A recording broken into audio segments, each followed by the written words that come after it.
Uma boa história sempre precisa de um bom vilão. E com Resident Evil não seria diferente. Afinal, são 25 anos de histórias dessa franquia que marcou muitos jogadores que são fãs de Survival Horror. Eu sou o Peu, hoje vamos relembrar os melhores vilões da franquia de Resident Evil. Mas antes, se inscreve no canal se você ainda não for inscrito, já deixa o seu like e me segue nas redes sociais, @etcetera_peu, tanto no Twitter quanto no Instagram. Agora se prepare aí na sua cadeira, porque os vídeos de hoje tem muita confusão, traição e babado. E para começar, a gente tem que falar dele, que é uma figura carimbada nessa franquia que a gente ama tanto. Estou falando do Albert Wesker. Apesar de charmoso e bonitão, Wesker é o que está mais perto de ser o antagonista definitivo que podemos chegar nessa franquia. Quando falamos de vilões em Resident Evil, automaticamente o Wesker nos vem à cabeça. Estiloso, aterrorizante e manipulador, sedento por poder, que fará de tudo para conseguir o que quer, usando seus métodos que são justificáveis apenas pela sua loucura. E como todo bom vilão, ele é praticamente onisciente, estando presente na maioria das tramas da franquia. Ele saiu metendo o dedo em tudo que era assunto dessa franquia, virou amigos um contra os outros, manipulou e eliminou quem estava em seu caminho em busca do famoso poder final. Sem contar o fato que simplesmente ele não consegue ficar morto. A bicha volta toda vez, Brasil. Mesmo que sua morte no final de Resident Evil 5 aparentemente seja sua morte definitiva, eu ainda acho que esse gostoso ainda vai aparecer em edições futuras. Agora me diz aqui nos comentários o que você acha. Será que ele morreu mesmo? A bicha vai voltar? Comenta aqui embaixo. E para o nosso próximo vilão, nada como um pai cretino e ruim para ser um bom vilão, não é mesmo? William Burke é um ótimo vilão tanto no Resident Evil 2 original quanto no remake. É até difícil falar qual dos dois é melhor, mas sem sombra de dúvida, as lutas contra William Burke são eletrizantes. Desde a primeira luta você já sente a adrenalina de enfrentar ele, fora que ele foi um dos principais virologistas por trás do T-Vírus e também foi o descobridor do G-Vírus. E querendo ou não, o caos de destruição de Raccoon City são consequências dos atos dele contra a Umbrella. Fora que o confronto final é uma das coisas mais épicas que você pode encontrar num jogo. Nada melhor do que você ter que enfrentar o boss final enquanto tem um cronômetro rolando, uma instalação prestes a explodir e você tem que fugir e enfrentar essa criatura ao mesmo tempo. É uma das batalhas mais marcantes e uma das que eu mais gostei, inclusive, em toda a franquia. Agora, Resident Evil Code Veronica é um dos jogos mais favoritos de muitos fãs da franquia. E é claro que a Alexia Ashford e o seu irmão Alfred não ficariam de fora dessa. Mas para você entender melhor sobre a nossa vilã, eu preciso contar um pouquinho sobre a família dela. Os Ashford são uma tradicional família aristocrática europeia, com uma famosa linhagem de cientistas e geneticistas. O próprio avô da Alexia e Alfred, Alexander Ashford, foi um dos cofundadores da Umbrella. Só que a genialidade da família morreu com ele. Seu filho Edward Ashford está longe de ser um grande cientista e quem dirá um gênio, né? E aí o que ele decide fazer? Isso mesmo, usar o material genético da matriarca da família, Veronica Ashford, uma gênia belíssima, para poder criar então os gêmeos Alexia e Alfred. Só que ele manipulou o material genético para controlar a inteligência humana, para tentar fazer um novo gênio aparecer na família, para reerguer aí o nome da família Ashford. O experimento é bem sucedido e Alexia e Albert Ashford nascem. E Alexia logo cedo demonstrou ser um grande trunfo. Aos 10 anos, a garota foi convidada para ser pesquisadora em uma instalação da Umbrella na Antártica, se tornando a cientista mais nova da corporação. Lá ela criou o T-Veronica, um vírus feito da fusão entre o T-Vírus e o DNA de formigas rainhas e plantas. Só que o que acontece? Ela descobre que ela é fruto de um experimento e decide então se vingar do pai.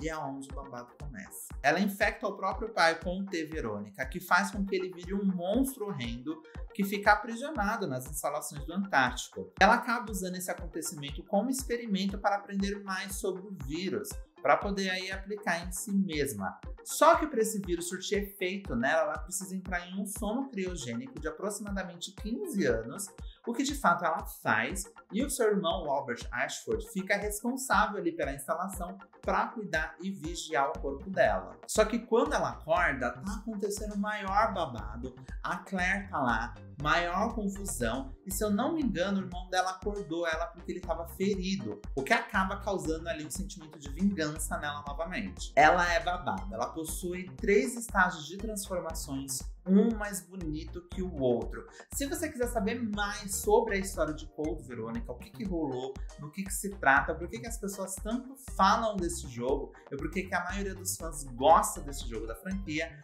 deixa aqui nos comentários #CodeVerônica, que eu posso aí fazer um vídeo sobre a lore desse jogo, que é muito legal e que é muito boa. Agora, sendo muito honesto, eu me surpreendi muito com o Mr. X no remake de Resident Evil 2. O desespero que eu senti escutando os passos dele vindo atrás de mim enquanto eu andava por aquela delegacia maldita não tá escrito. Eu fiquei completamente aterrorizado e agoniado. Eu não sei vocês, mas pra mim foi uma experiência assim, de terror mesmo. Porque ele conseguia abrir as portas e continuar te perseguindo, fora que você podia atirar qualquer coisa nele, tacar bomba, o que for, que ele não sucumbia, ele não caía. Ele continuava lá, fora os jumpscare dele, que ele aparecia nos momentos mais inoportunos, enfiando aquela carona dele.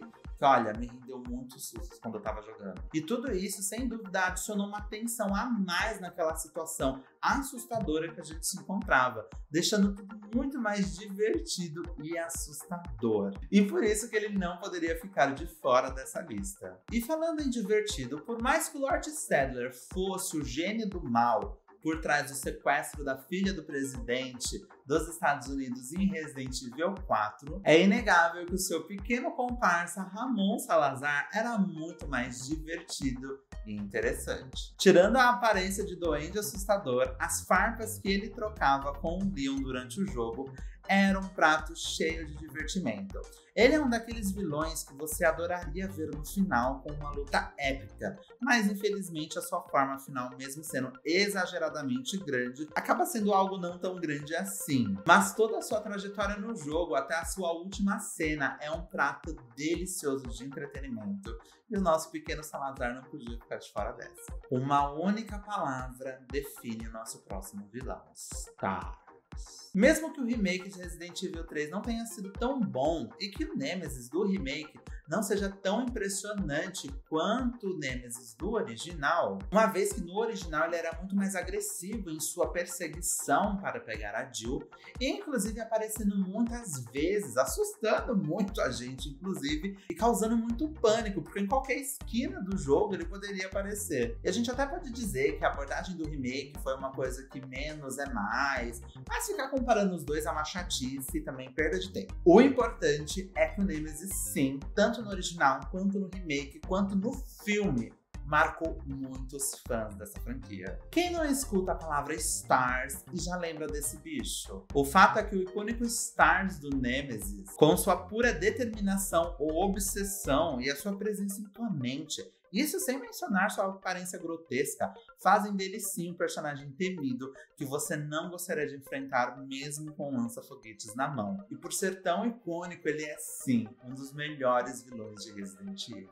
A nossa próxima vilã pode gerar polêmica e é passível de discussão. Mas antes, se inscreve no canal se você está gostando do vídeo. Já deixa o seu like e compartilha bastante com os amigos, que eu garanto que você não vai se arrepender. Ada Wong é a nossa próxima vilã. É, gata, quando você para pra pensar isso sobre ela, definitivamente ela se enquadra naquele tipo anti-herói, com aquele ar constante de ambiguidade ao seu redor. Ela ajuda o Leon diversas vezes, mas ao mesmo tempo ela fode com ele também em várias ocasiões. E quando eu falo que ela fode com ele em várias ocasiões, é em várias ocasiões mesmo, e não é com uma cintaralha. Por mais que a história dela nunca tenha sido verdadeiramente explorada na franquia, nós sabemos que ela age de acordo com os interesses pessoais dela, que muitas vezes são os mesmos que alguns vilões da série. E por mais que ela tenha salvo a vida do Leon várias e várias vezes, é possível cogitar a possibilidade dela ter feito isso apenas para conseguir alcançar seus objetivos. E todo esse mistério em torno dela é o que faz ela ser a personagem mais enigmática de toda a franquia. Nós não sabemos os seus motivos e nem as suas ambições. A gente só sabe que ela é babado. E é uma das personagens mais injustiçadas, né, Dona Capcom? A gente quer um jogo só da Dona Ada. Então aqui, ó, hashtag Justiça for Ada Wong, pra gente ter um joguinho só dele e descobrir mais sobre essa personagem. Sobre esse babado, o que ela quer. Qual é da Ada Wong? Para falarmos do último grande vilão dessa franquia, a gente precisa voltar aonde tudo começou. Existe uma coisa nessa franquia que faz a gente amar um chefe monstruoso e gigante caminhando em sua direção enquanto você tem que enfrentar ele e o seu cu não passa nem Wi-Fi. E é claro que o Tyrant foi sim o primeiro grande chefe final da franquia. E é claro que muitos outros chefes, outros monstros na franquia já superaram ele. Mas se não fosse ele lá em 1996 causando o impacto que foi, nós não teríamos o Mr. X ou até mesmo o Nemesis. E por isso ele merece sim uma menção honrosa, porque o nosso último vilão é a raiz de tudo.